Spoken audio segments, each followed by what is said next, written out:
You are the son of this day. Congratulations. Happy birthday to you.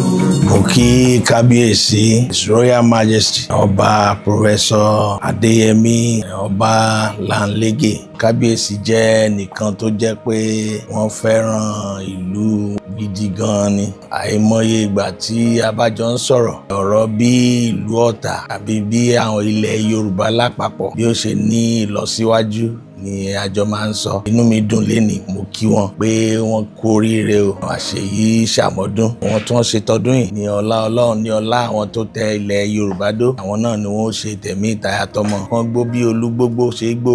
Wọ́n gbó bí olúgbògbò ṣe gbó. Wọ́n gbó bí àgbà kan tó fọmọ ó ṣòǹdè ọ̀run. Ọmọ ó jẹjẹjẹ bí òkíní. Àgbà wọn ó dalẹ̀ o. Mo bá wọn yọ̀ o. Wọn wà ní ṣiṣẹ́ lórí àléfà náà o. Lásìkò tiwọn yóò bá lù rárá mu. Dẹ̀mọ̀ pé àjọṣe wa náà yóò pẹ́.